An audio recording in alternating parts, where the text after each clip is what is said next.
apologies to our listeners. This show is about getting visual. Welcome back to the Scaling Up Business Podcast. We're talking today all about what visualizing things, bringing visuals to your business can do for you. And we're getting real with Nora Herting. I say that right? Yeah, that's right, Bill. We're hurting like ouch. I should have asked it in the meeting, but here we are. I got it right the first time. Good job for me. Yay, me.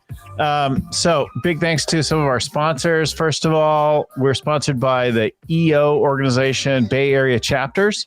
EO is commonly known as Entrepreneurs Organization. EOnetwork.org is a global peer-led organization in about 62 plus countries, 15,000 plus members around the world. I'm the president of the East Bay, the newest chapter in the Bay Area right now.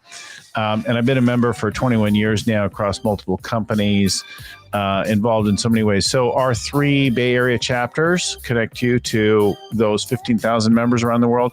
This peer-led organization is a great place to learn, connect, grow, play, find people who understand your affliction as an entrepreneur and can share and grow in the journey with you. If you want more information to check it out and see if it's for you, go to eonetwork.org. One of the other things that we want to give a shout out to is to our tech sponsor. So if you're growing your company, if you're a mid-market firm, finding a great tech partner when you don't have unlimited internal tech resources is a critical thing that we all face all the time. And finding that right size, that Cinderella vendor that fits exactly, not Cinderella, Goldilocks. That's what I'm looking for. That's the analogy. That right fit vendor that fits your right size company, that's not too big nor too small for your business, is really critical. And you want a vendor who can scale up or down with you, who can support your thing over time, who can add staff, who has a process that's well matched to your own world. And one of our own, a scaling up company that's been using a scaling up coach and applying the practices for a long time now, is a company, Clarion Technologies. They are right size, they outperform, they've got a great process, they know, they live and breathe the same language that you do, Clarion Technologies. So you can go to bit.ly/Clarion Technology and find more information, get in touch with them, see if they're a fit for you. I highly recommend you check them out. All right, Nora, welcome to the show. Hi, Bill, and congratulations on being the president of the new EO chapter. I'm an EO member of the New York chapter myself. Oh, nice. Welcome. I love the New York chapter, and one of our bigger chapters, as you might expect from a big old city like New York. So Nora's company's ImageThink, and you're going to tell us. So let's start off, talk a little bit about your business. What do you guys do?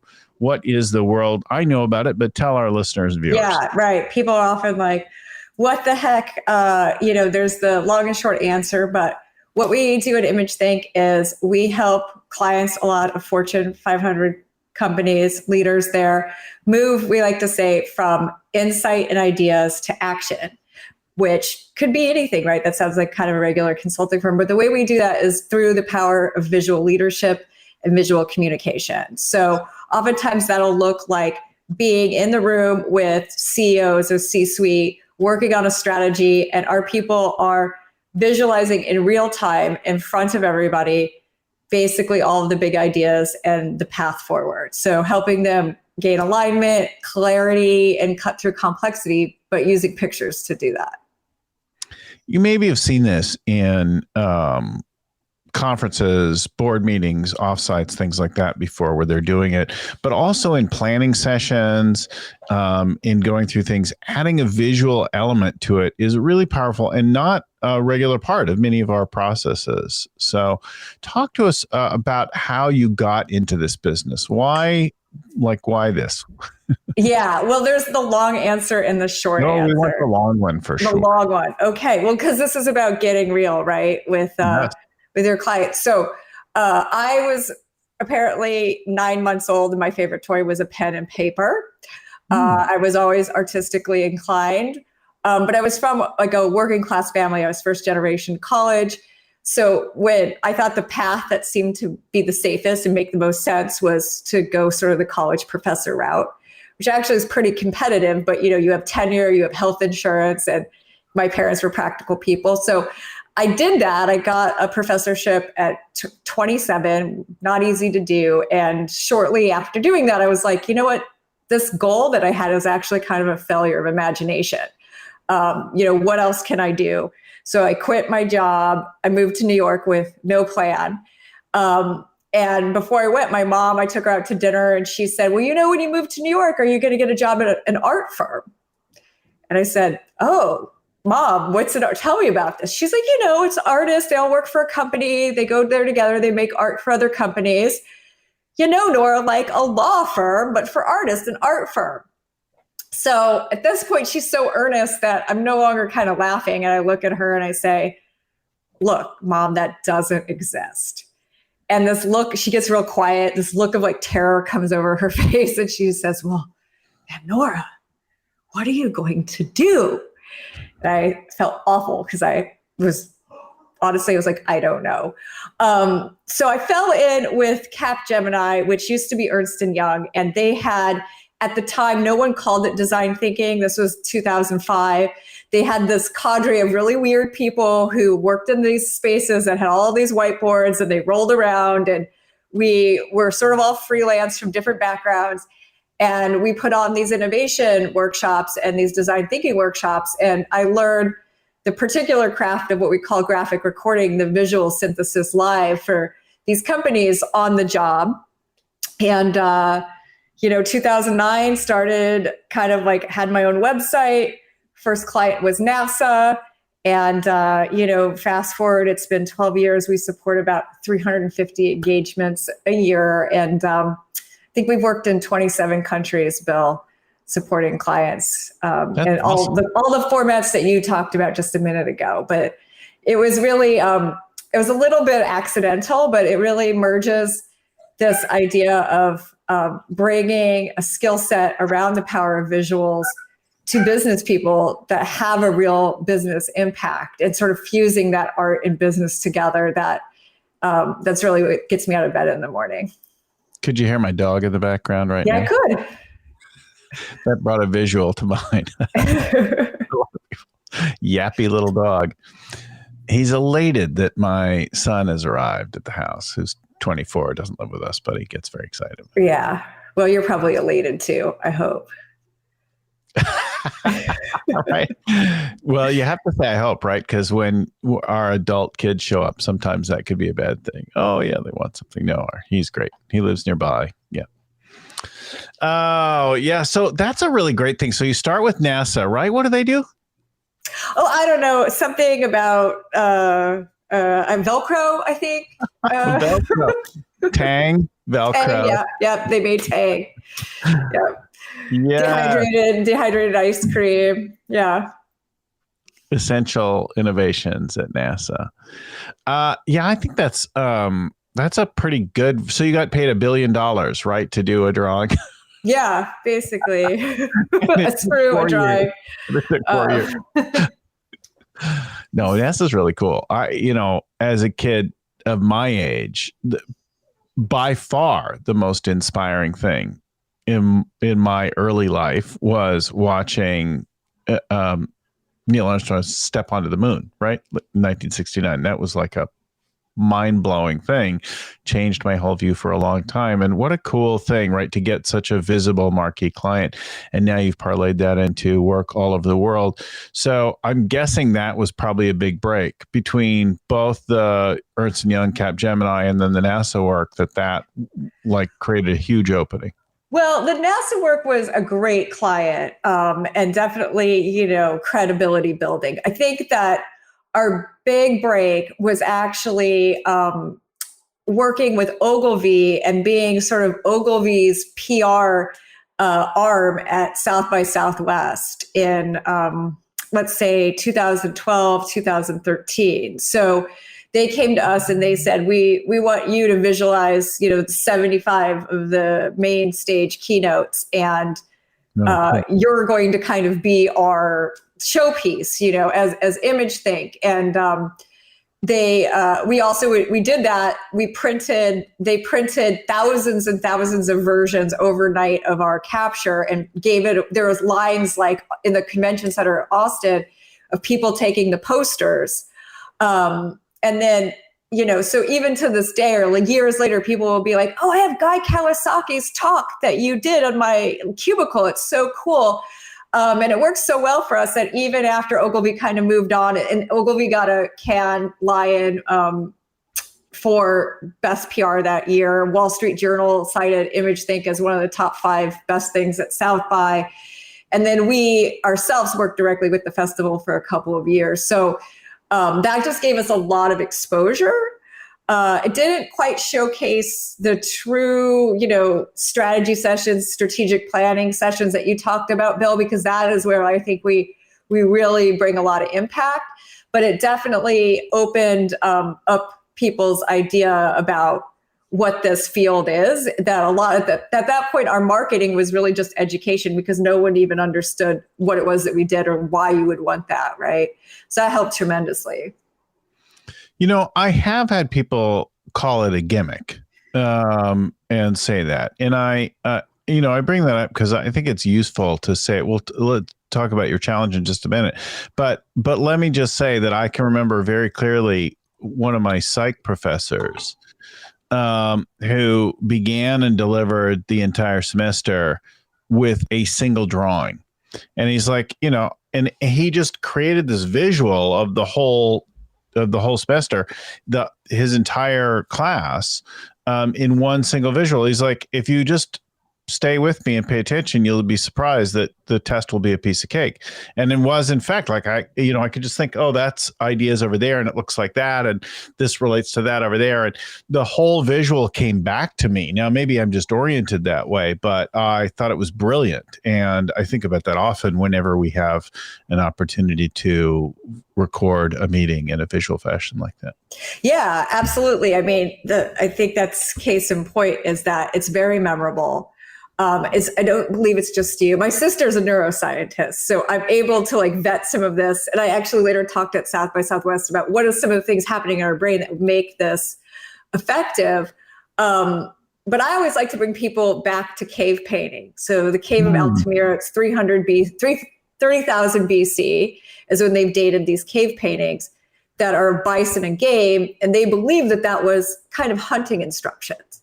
So I say that that's the first example of an innovator who had a different idea, like, hey, let's not eat these berries. Let's, what these big game taste like? They have to communicate that idea to other people so that they can collaborate around something complex like hunting. You had to do it with more than one person.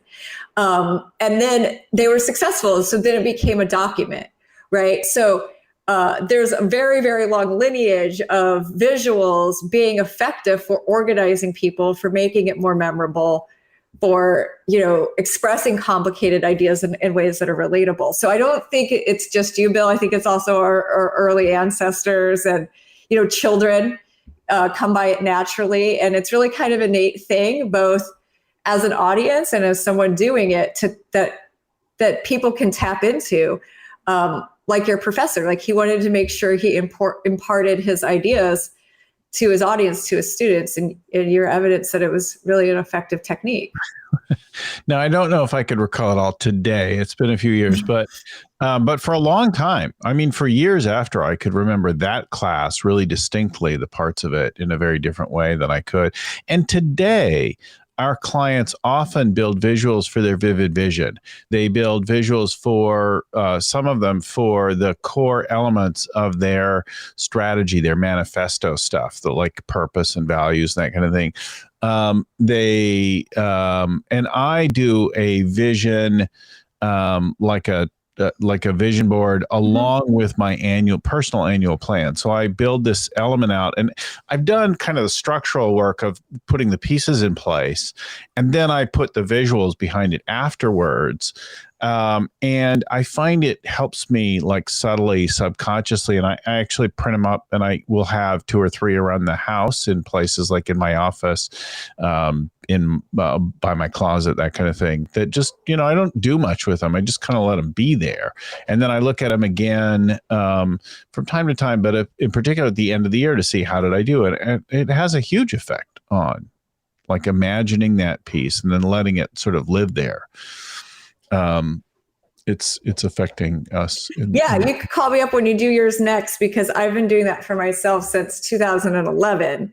Because I agree. And in my book, Draw Your Big Idea, which is more geared towards individuals than organizations, at the later chapters, there's a couple of templates like that too. And it changes every year. Like sometimes I do it kind of as a mind map. Sometimes I do it more as a metaphor.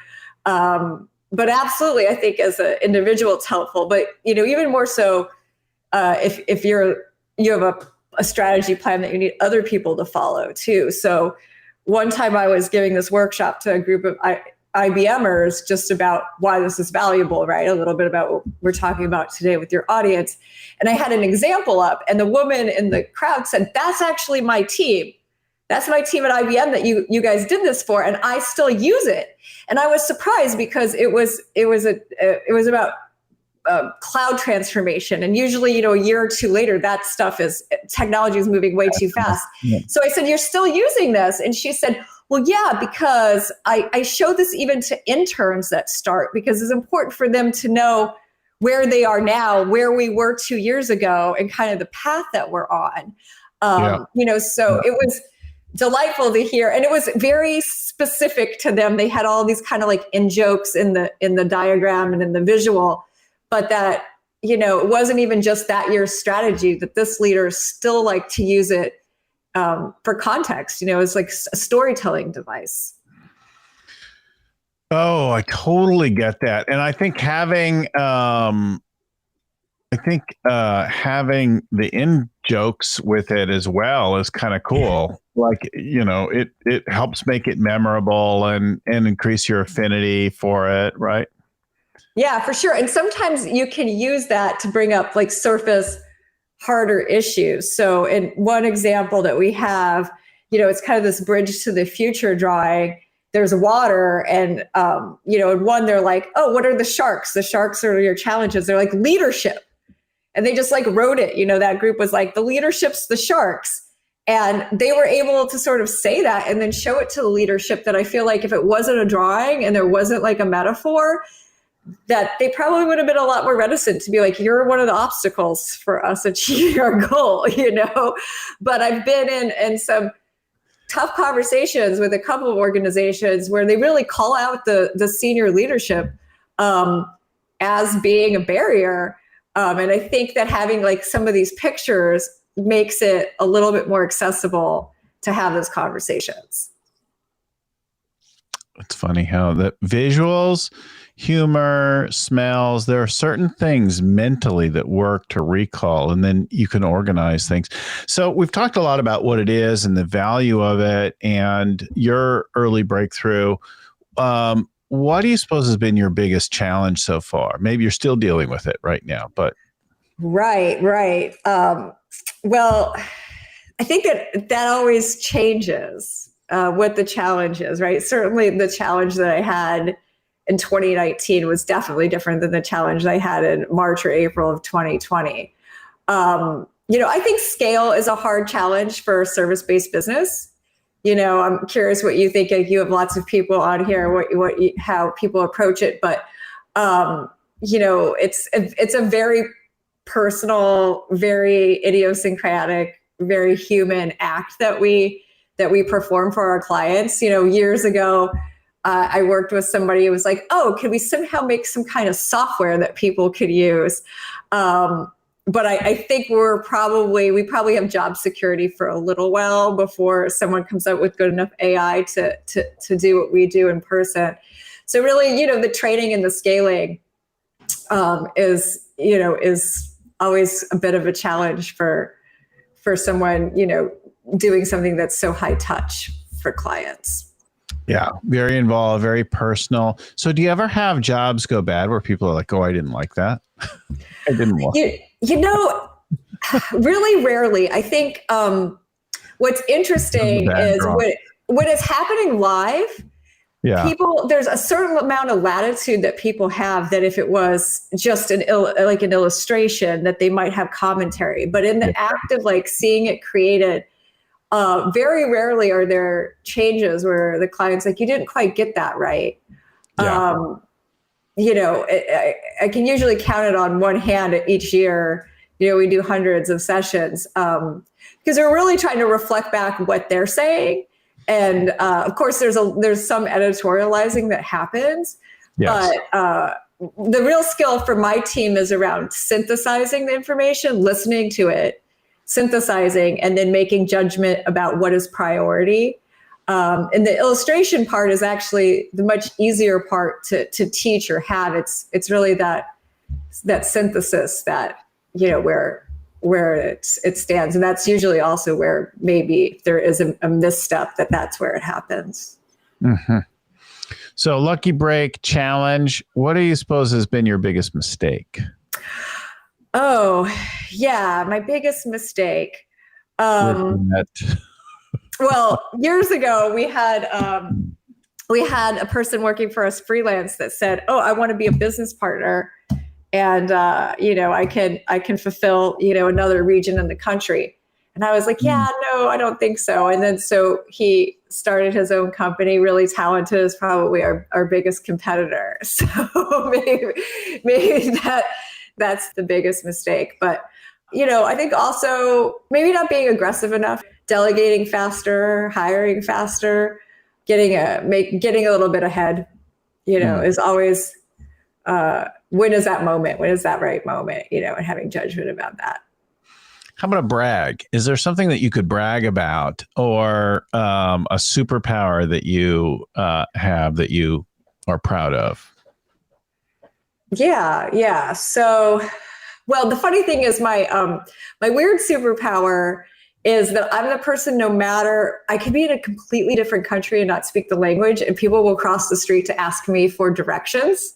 I don't know what that's about. Maybe it's I'm either really unassuming looking, or I know I look like I know where the direction is. So at Image Think, one of our values is looking while leaping. And it's kind of, this idea of taking that entrepreneurial jump, but being a little bit more calculated, so that you make the jump and you don't fall on your face. And I think that, the past year with COVID, we really embraced that a lot. And, 90% of our business was predicated on people meeting in person. And we really quickly, messaged, hey, we can do this virtually. We created a lot of content. We launched an online academy around how to facilitate virtual sessions. We created our own kind of LinkedIn Live interview series. So I think that the amount of creativity that we rose to connect with our clients, during a time where, we couldn't practice the same way and service our clients in the same way was, ended up actually being a great year in the end. So we moved all of our tools to around a couple different things initially, but then we settled on Mural and as one of the online whiteboard spaces that we use. And it was a little more colorful, a little more involving. It had stickers. You could drop pictures in and that kind of thing. And we ended up using Mural, and we now use Mural for all of our online team sessions, which, was like 80% of our work recently. And then now has started to go back more in person again, where we're doing quite a bit more on, flip charts and whiteboards and that kind of thing back in face-to-face land. But we still have the Mural space. What tools and things did you use to adapt in the last year? Yeah, so we've used Mural too, a lot of times more internally or guided with clients, but I also kind of like to keep things simple. I don't have too much barrier. It depends on the group, right? If they already know the language, they're familiar with the space. So that was one that we've definitely used ourselves. For us working virtually, we use Procreate and iPad. It's a great tool.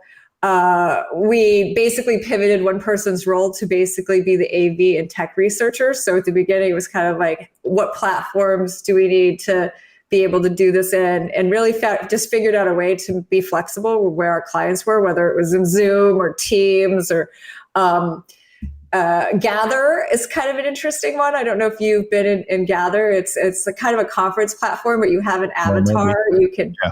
You can move around and kind of move through the spaces. So there's a little bit more sense of autonomy. around that. So we found that to be a great tool for clients that want to put on that kind of event. But really, yeah, it's really been a few basic tools, and then figuring out just what are all the polish so that we can sort of make the technology agnostic or transparent to what the client needs, and also remembering it's really about the connection, the facilitation, those kind of soft things. That if you do right, you don't need to lean on the technology so much. Yeah, I totally get that. That adaptation of tools and things, I think, is really important for all of our teams now to continue to think about as we go back to this blended or hybrid working with so many teams, some of them working in person, some of them forever remote, some of them part-time in person, and blending that thing. I think interesting things will emerge from that. Yeah, I do too. And I'm excited because this is also where I feel, once everything shut down, I think a lot of our clients were like, oh, well, we can't have meetings the same way, or how do we use visuals? And it's like, actually, this is a great time to do it, right? Because you have a bunch of people checking out on screen and we're not all in the same space. So yeah. I'm excited to see how we can be a connective thread, or the visuals and the visual leadership for leaders can be a connective thread to work asynchronously, or to connect people who are both virtually in a meeting and some people in person, to create a visual map, whether it's in Mural or it's in Procreate, doesn't really matter, but to get, to have that kind of connecting thread, that synthesis, and then create that document that you can continue to look towards, just like you do, with your sort of yearly visual map, that we're going to need those tools, I think, even more as we sort of figure out, what our new way forward is, how we're working as teams, and if we're not all in the same space all day long, right? So I think that whole thing and the visual with the other touch points is a really useful thing to remember. It's not just auditory, although sound matters a lot. We play music in our meetings. We play music in our podcast. I threw music on at the beginning. Right, there's the music again now. Boom. We have our special theme song. We have appearances by people who show up on camera. Well, hello, Elmo. Elmo joins to remind us that enough. Let's move on. And he's our visual acronym for that we picked up from another coach.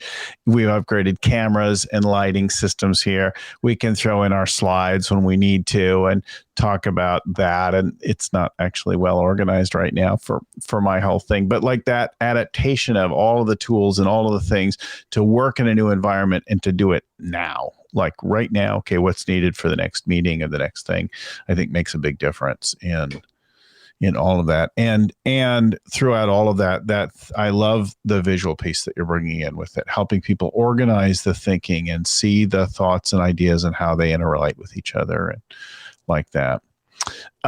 So how about some gratitude, someone, what are you grateful for? Oh yeah. Well, I'm totally grateful for all the ImageThink team, for sure.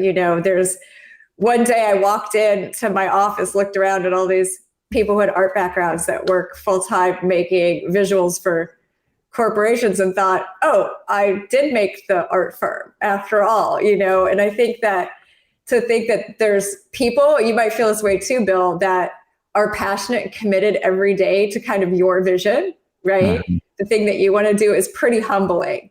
And we had to have a lot of flexibility and ingenuity. We always do, but especially the last year and a half. So I'm really grateful for all the people who make what we do possible, every day, and bring a lot of passion and talent to it. I think that passion, inspiration is not personal. You have a particular vision. You have something that you want. And yet other people are lit up by it too, not necessarily by the same exact thing, but by something they see for themselves with it. I have a dear friend, a past guest of the show as well, Randall Reeves, and he has sailed around the world in a unique way for the first time that anyone's ever done. He sailed this figure 8 pattern around the world. It's a great show. Go listen to it if you haven't heard that one. But so he did this figure 8 challenge. Now, Do I want to sail around the Americas and Antarctica and through the Northwest Passage and all that? I definitely do not. I'm a lifetime sailor, and that's not a sail I ever want to make. But I am inspired by doing something bold, by doing something extraordinary. And so I find myself wanting to contribute to his initiative. Like, how do I help him? How do I encourage him? How do I tell more people about him? Like that whole thing, right? So that inspiration is not really personal, right? I think it's really cool that people get touched and find a connection to something that's cool, that's innovative, that's inspiring, that's bold. Yeah, I guess that's a really good point. Like there is something, why do we read biographies, right? Or why are we interested? It's like, just seeing the human spirit or someone's tenacity. I just rewatched the film Tim's Vermeer. I don't know if you've ever seen that. Oh, yeah. Yeah. And I mean, it's fascinating to see how he figures out how Vermeer might have made these paintings. What I love about it is this guy, Tim, right, who's an entrepreneur and he's like a tinkerer. And he gets absolutely obsessed with this project where he hand builds everything and recreates that entire room. And so you're right. Like there is something just around that kind of passion, no matter what it's for, that is magnetizing. Yeah, it's really cool. Seeing somebody geek out on something, obsess with it, and become engrossed in it and like that. What are you building? What are you actually working on? What do you care about? Like, what's your longest term, biggest goal? Oh, yeah. I mentioned this. I said, my biggest goal, and I thought, that this would be a lot of your guests would say, but maybe not, is really, building a legacy. So years ago, I went to visit a friend. She lived in this beautiful house with her husband. She's like, my husband's a massage therapist. I thought, how did the massage, that's a lot of massages to buy this house. And he said, no, I actually inherited my father's ad agency. And then I shut it down. And I said, you shut it down, you didn't sell it. He's like, no, you know what? I was so burnt out by the time I was ready to get out that I couldn't put in any more years to get it ready to sell. And I just shut it down and I'm so happy. And I thought at that time, I was like, I never want that to be me, So it's really trying to think about what's sustainable. Where do I get the company someday large enough to hand off to someone else? Because, again, it's about, I think we occupy a space that not very many people do that brings the power of visuals and skills that artists have to business. And, there's a real need from both of those domains from each other. There's not a lot of places I see where they touch. So it's continuing to do that and figure out, what I need to do to hand the baton someday to somebody else to keep the work moving forward. So are you trying to make it big enough that it gets way beyond you, or are you trying to keep it to something that you enjoy? Well, that's a good question. Like, how do you find that balance, right? Because I think there's also this idea that we're supposed to just grow to grow, right? You're supposed to scale to scale. And sometimes if you're not careful, I think this is an example, another documentary about WeWork, right? Like, I think the point where everything went wrong is when they got the $1 billion investment, Mm-hmm. So I don't know if it's just scale to scale, but definitely a place where there would be value for someone else to come in, right? And it not just be yourself and not just be, that you're the business, but that you've put together an organization, a culture, processes, a domain where you can kind of pass it along and not be the center point of that entity. Yeah. So, and I hear the service implied. I mean, certainly an excess of hubris was at least part of the failure at WeWork. Yeah. I mean, definitely. But it was interesting because things were kind of going along, but once they had that infusion of cash, they had to show a profit. They had to keep making, they had to get bigger and bigger, and it went completely off the rails. Yeah. So I'm just telling your audience, if anyone wants to give me $1 billion, I will definitely, you will try definitely be more conservative with it. So, have you visualized that? Have you created a picture of the future that you want? Yes. So like every year there's that map. And then also you mentioned, we visualize kind of sort of our mission statement and, what we're imagining we're building towards. And like legacy is definitely a big component of that. So yeah, you got to practice what you preach, right, Bill? Sometimes the web developer has the worst website. Yeah, it's true. Yeah. So what do you think is your biggest challenge or gap in getting from here to there? Where are you lacking something? What do you need? What do you have to develop? Yeah, I think that's a good question. Maybe more capital could be helpful, right?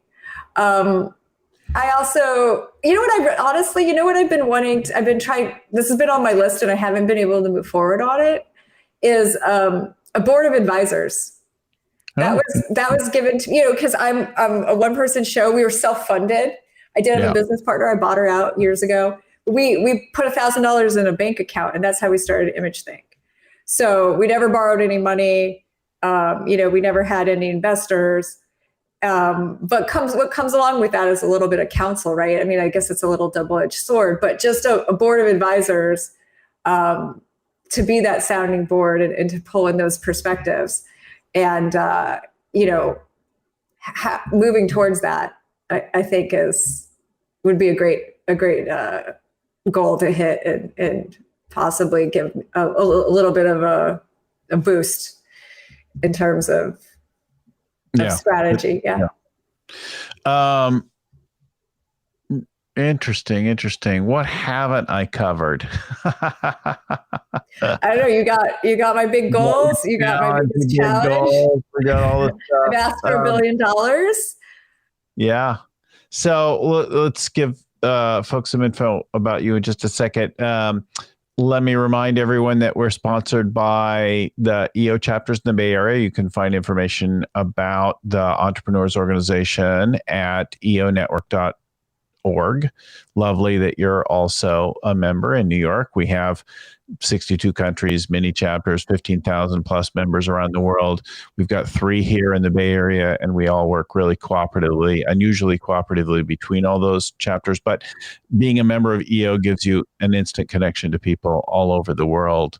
And also, if you need to find a technology partner, Clarion Technology is our sponsor in that category. bit.ly/Clarion Technology is where to go get more information about having a partner to help you get some of that stuff done. And Nora, your website, imagethink.com? Yep, you can find us at imagethink.com. If you want to connect with me directly, I'm on LinkedIn, Nora Herting. I think there's only one.